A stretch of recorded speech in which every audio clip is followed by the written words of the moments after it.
Managerial communication skills is what we will be discussing in today's presentation. It- we will dissect what are the essential qualities of communication skill that one must possess to become a successful executive, supervisory, managerial, and probably in a corporate level settings. What are the requirements thereby? So, definition of communication. Communication is the life blood of any organization. Definitely, it is the backbone of the organization. If we think of the school as a person, communication would be the bloodstream circulating through the entire body to nourish educators, students, parents, and the community. When communication is interrupted or ineffective, it is though there is a blockage in the blood circulation, as if it seems like. So yes, communication is essentially the ingredient that acts as a catalyst to a smoother operation of any organization per se. So types of communication that we usually have in a workplace, it is emails, obviously voicemails, telephone calls, feedback, and so on and so forth. That is what we are looking forward towards it. So emails, voicemail, telephone calls, and feedback. So what exactly is feedback? Feedback is the observations of the receiver's response is called feedback. In other words, the part of receiver's response communicated back to the sender is a feedback. So you communicate, person A communicates to B with a query, with a question, with a statement, with an action, and what being reverted by person B, person A is exactly the feedback. Actually, it is the amount of response of the receiver that reaches to the sender. It enables the sender to evaluate the effectiveness of the message. Some definitions of the feedbacks are given below. Remember, feedback is the receiver's basic response to the interpreted message. A feedback can be wrong, but then the interpretation was wrong in the first place. Or should I say, the way it was being sent, encoded, was not in a proper fashion. So that is what feedback is all about. It feedback is a response from the receiver that informs the sender, as in how the communication has been received in totality. So, the importance feedback should feed, nurture, and guide the next steps, as in what is happening. It exactly it relates to the initiation of the communication. The sender sends the message, the receivers revert back, and then the sender reverts back to the messages, and the communication, the process of give and take starts. It should be timely, no later than 36 hours. That's 1.5 days. Know your audiences, the craft of feedback to that specific recipient that we are looking into it. Who is the target audience and what is the target message? These are the two components that should be essential for the senders to send the message. Providing feedback is a skill and is supposed to be practiced, and finesse has to be acquired over a period of time. This is what communication is all about. It all you do not want to read a script while giving a feedback to you. I am sure you are not going to. You are going to give what exactly is going through your mind, your emotions, what your thought process about the subject concern that has been discussed, that is within the conversation ambit and your comfortable limits. So 6 points that needs to be kept in mind every now and then. Remember, this is what we look into it. If you can think of a constructive purpose for giving feedback, don't give it at all. That is one of those points that needs to be taken around it. If there are no proper advices that you can give, refrain from giving such advices.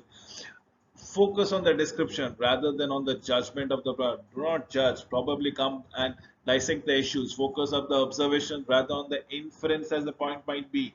This is what we are looking forward to. Provide a balance thereby. Provide a balance which is required at most point of time.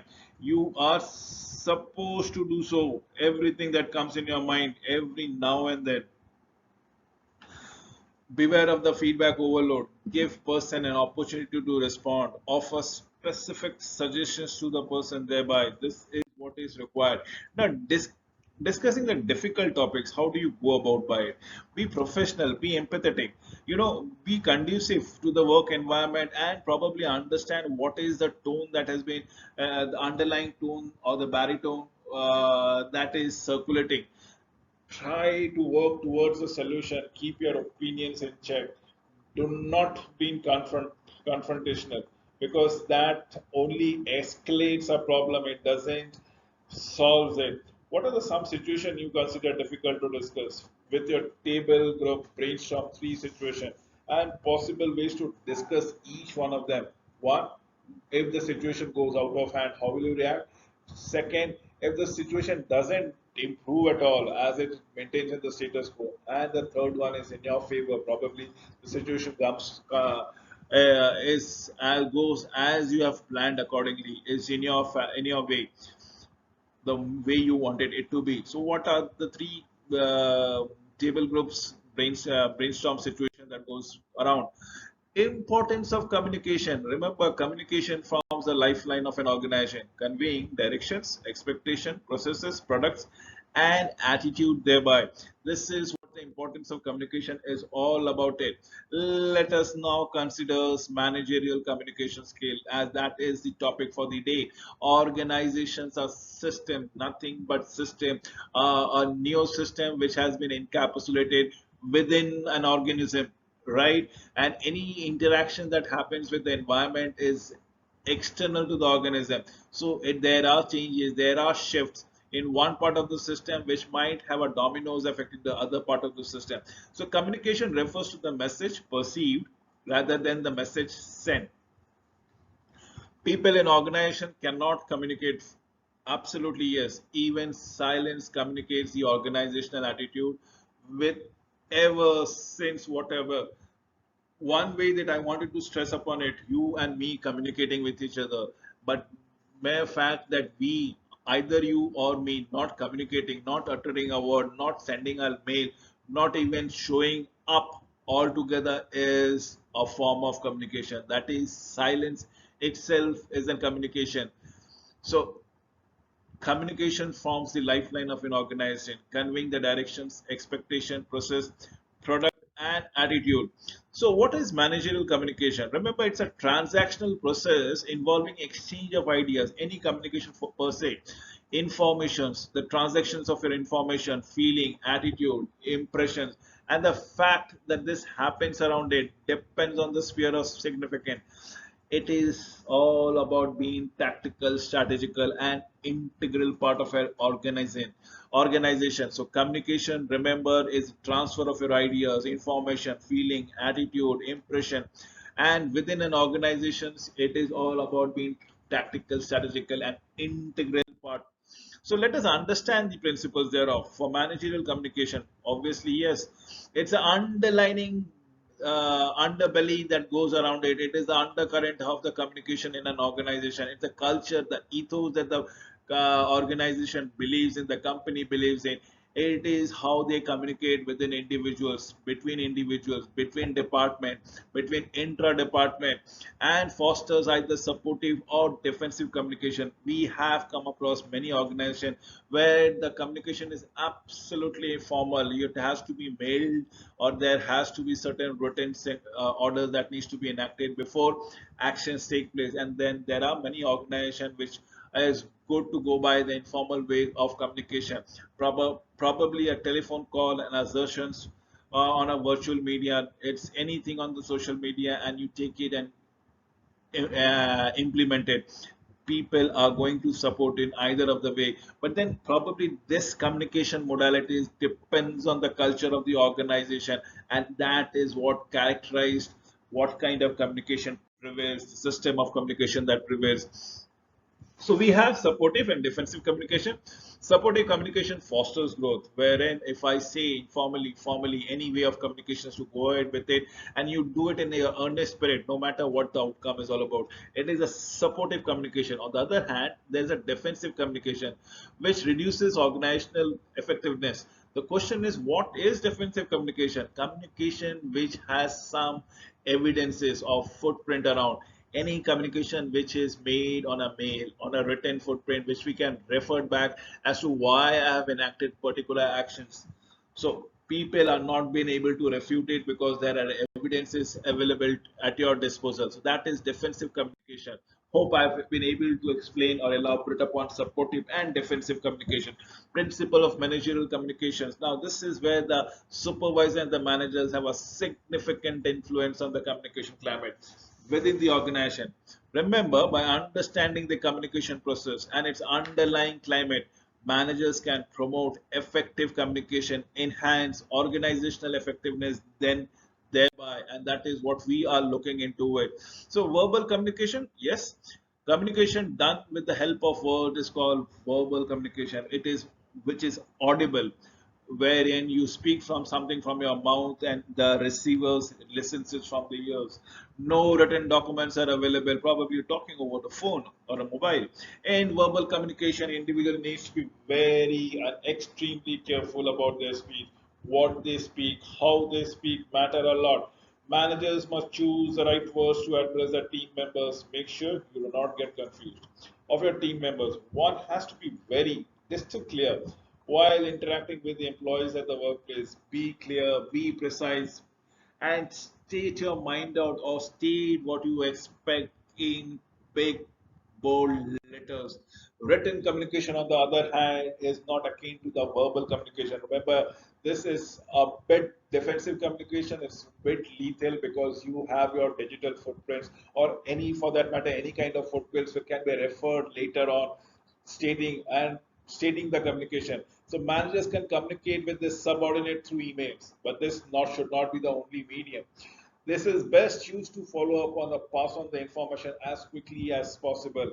It can be used frequently if the manager is out of the office, definitely yes, but should not be never be used as only means of communication. Sending an email is not effective. Feedback is to be received unless until there's a feedback, communication remains a one-way communication. Remember, communication cycle needs to be two-way. That means there is a sender and the receiver receives the message and transmits the response thereby. And that is what the communication is all about. It is essential for the managers to write the mails, avoid using capitals, big, bright, bold colors, designer fonts in the official mail. Be factual, be straightforward, write in points as what is expected and how do you go about it. And that is the beauty of written communication. Yes, we have covered the verbal communication and the written communication. Now let us tell you about certain official decorums about mails. Remember, create a professional email. You just don't create mails like, for example, sexmary at bluetooth.com. This is lousy. Or andrew.handsomemechanicboy at gmail.com. What is this? What is this? Andrew's handsome chacha boy at gmail.com. This is good to go with your friends and your acquaintances, but not in the official parlance. Do not forward an email to others with the information sent by other person in the conversation that they are not meant to be looped in the first place. So if you are looping in people where people are supposed to be ignored and the recipient, the sender has strictly followed a protocol and not included the person. If you just simply forward the mail, you are going to invite criticism. You are going to put yourself in a soup. If you do this thing, person can read all that has been written in the previous mail. Never, I repeat, never use the reply all features. Anybody, it is very annoying. Everybody clicks noted, and so it becomes clutters in your mail inboxes. So body language, and let us speak about the body language and the space thereof. Managers must also take special care of body language, facial expression, gestures that they use while communicating. A manager who always has a frown on his face is generally not liked and respected. You should be a genial personality. There should be a smile on your face rather than being a frown on your face. Why put a frown which nobody appreciates? Let us make an effort to put up a smile on our face and probably be receptive, be warm to your team members. Do not, I repeat, do not show disgust on your face when you are doing in a meeting. You always should communicate your status. The space communicate should be stated clearly. That is what your body language and spaces is all about it. So let us proceed with the formal communication. Communication which follows hierarchy at the workplace is called formal communication. Employee communicates formally with each others to get the work done within the desired specified time frame, and that is what we are looking forward to it.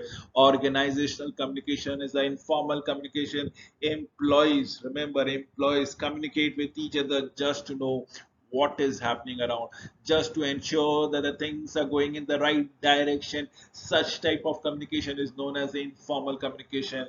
You are there, it builds a sense of camaraderie among the employers. It has nothing to do with the designation of the individuals, levels of the individual, hierarchy in the organization, and so on things. So organizational communication do have the informal flavor too. Let us talk about the upward communication and the downward communication. Since we are talking about managerial communication, flow of information from an employee to a manager is called upward communication. So from downline to an upline, if you want to speak, if you want to communicate from the employee to the supervisor, from the supervisor to the manager, from the managers to the director, this is called upward communication. Upward communication takes place when employees share their views with their managers on the job of the work, job responsibilities, how they feel about the organization as a whole, as the case might be. This is what we are entangling upon it. Let us proceed with the downward communication. Now is the reverse of upward communication.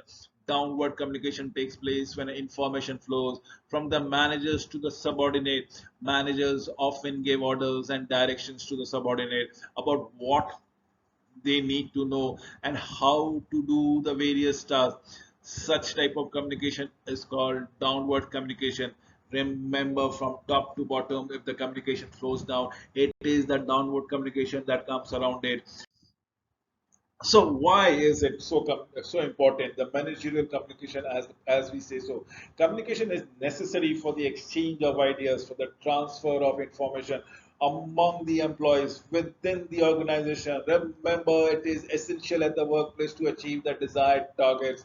You need to achieve it with the limited resources and the time frame. The scope of the work has to be achieved, and that can only be done if there is a vibrancy in the communication. Effective communication also reduce duplications of the work.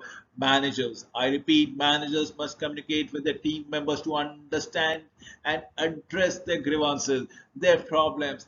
Managers communication also helps managers to set right goals, target for themselves and the organization. Managerial communication plays a definitive role to resolve at the time of crisis, to absolve the conflict that arises, and let us instill a sense of faith and trust among the employees during in the organization. So yes, communication is very vital to set the tone right, to take everyone on the same page of the workings in the organization. Let me give you some tips for effective communication. Have timely communication. I have said in case of a mail, should be responded within 36 hours, but it is better if you can have a continuous communication at a shorter span of time. This is what it is going to encourage trust and confidence in each other. Use the appropriate genres of communication for the intended audiences. It is all about reports, minutes, memo, email, intranet, and newsletter. Know your audience by observing their attitude, their practices. Develop an email protocol. Do not use information as a weapon.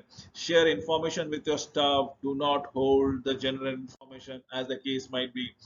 Let us talk about the do's and the don'ts. Always have a face to face dialogue as the first choice when addressing issues. If it is a breach that is repeated, then a response should be done in writing. I repeat again, it should be done in writing. Never write a letter of reprimand where you are angry, or a memorandum when you are absolutely angry.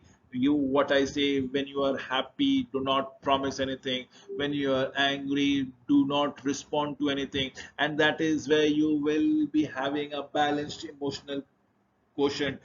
Be an EI centric person, be emotionally intelligent as to understand your not only your emotions but also the emotions of the other. When you can manipulate the emotions towards towards the favorable outcomes, nothing like it. And that can only be done with your behaviors. The pinnacle of behaviors would be your communication. It is convenient to send a mail, do not send, as it should be the first choice. If you are communicating with a close proximity, why not give a call, have a face to face, heart to heart talk around it. Do not, I repeat, do not demean any of your co-workers. Do not demean any of your colleagues. Do not demean, forget demeaning your superiors. I would always say give dignity and respect even to your juniors. Whatever you give will be coming back at you in by a multiple amount of times, that will be reflected. So be confidential. Do not shout anything over the intercom. Anyone at your people, be respectful everywhere, as the case might be. And this is what we are looking forward to. So be respectful to everyone. So let us discuss and give which methods and genres in communication would you be as a middle manager? Let's say a staff meeting, debriefing for an activity, reprimanding a staff meeting. Now these are things that are the daily happenings which happens in and around us. We just cannot avoid it. This is the factual reality of life where we have to give evaluation reports or evaluation feedback regarding the performances. At times, the feedback might not be very positive, right? How do you push on the bad news? Dissatisfaction with the supervisors about the job placement, the underperformance of the employees, as the case might be, responses to an actions by your managers, as the case might be. And that is what we are looking around here. Now, let us give the tips for the written feedback. Now, written feedback should be timely. I have stated 36 hours for an email, maximum time. Better if you can respond it in 15, 20, half an hour, 1 hour basis. Understandable, be specific and be contextualized. Do not extrapolate any of the circumstances. Do not quote something from the past. Do not quote someone else until and unless it's very urgent. So be contextualized. Always give a transferable feedback as to ensure that these can be ratified by a certain number of documents. If possible, give evidences towards it. Be not judgmental and always provide a balanced overview. This is what we are looking as a forward looking written feedbacks as far the tips are concerned. Now, with respect to the Social Media Act, how do you go about it? Never, I repeat, never use the image of a children without the permission of the parents.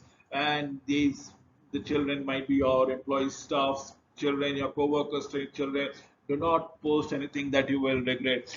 Do not use a medium which might be demeaning to your colleagues, to your co-workers, to your superior. Use for an event that should you be publicize to make a connection. Definitely, anything that you would love to publicize, use your events to make that connection. Use to amplify the good things, but at the same time subdue your wrong or mishappenings or misfortunate things that might have happened with your functional areas and the organization in the case of it. Social media is where you should always show, depict positivity, planning and conducing effective meaning. Let us come to the last slide of the day where we need to understand and clarify the need for meeting. So we need to notify the participants about the agenda. I keep on mentioning the agenda in all my presentation.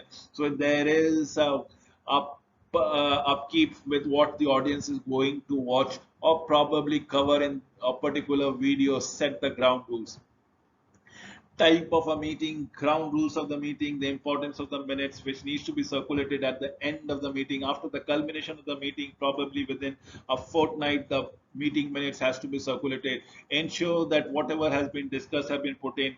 Ensure the fact that who is supposed to be responsible as per the discussion need to be jotted down and solicit cooperation from each and every one of them. And this is what I say is following up to the meeting. With this, I come to an end of the managerial communication skill. I hope I've been able to elaborate upon what are the fine nuances that one should take into consideration to be a successful managers in the corporate world. Thank you for watching this video.